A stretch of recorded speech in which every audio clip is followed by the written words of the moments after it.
1924 December 25 മധ്യപ്രദേശിലെ ഗ്വാളിയോറിൽ കന്യാകുബ്ജ ബ്രാഹ്മണ കുടുംബത്തിൽ ജനനം.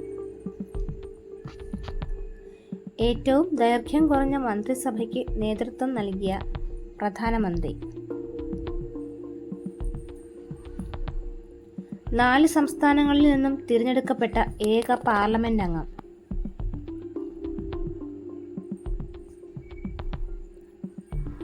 ആയിരത്തി 1996 13 ദിവസം മാത്രം അധികാരത്തിലിരുന്ന മന്ത്രിസഭയ്ക്ക് നേതൃത്വം നൽകിയ വ്യക്തി. ഏറ്റവും വലിയ കൂട്ടുകക്ഷി മന്ത്രിസഭ നയിച്ച പ്രധാനമന്ത്രി.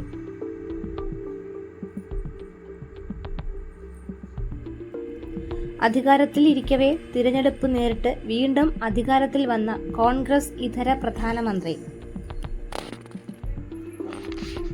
1992 ഇന്ത്യ ഗവൺമെന്റ് ഇന്ത്യയിലെ രണ്ടാമത്തെ ഉയർന്ന സിവിലിയൻ ബഹുമതിയായ പത്മവിഭൂഷൺ നൽകി ആദരിച്ചു.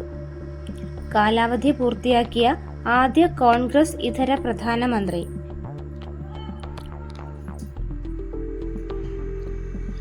1999 അവിശ്വാസ പ്രമേയത്തെ തുടർന്ന് രാജിവെച്ച പ്രധാനമന്ത്രി.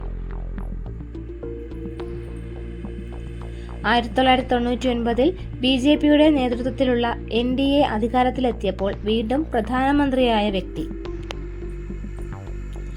ഐക്യരാഷ്ട്രസഭയിൽ ഹിന്ദിയിൽ പ്രസംഗിച്ച ആദ്യ ഇന്ത്യക്കാരൻ.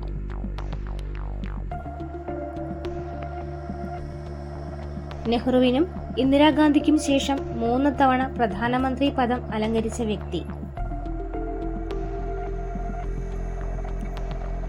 2015 രാഷ്ട്രപതി പ്രണബ് മുഖർജി ഇന്ത്യയുടെ പരമോന്നത സിവിലിയൻ ബഹുമതിയായ ഭാരതരത്ന നൽകി ആദരിച്ചു.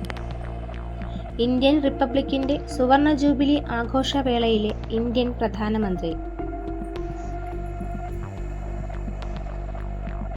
ജയ് ജവാൻ ജയ് കിസാൻ ജയ് വിജ്ഞാൻ എന്ന മുദ്രാവാക്യത്തിന്റെ ഉപജ്ഞാതാവ്.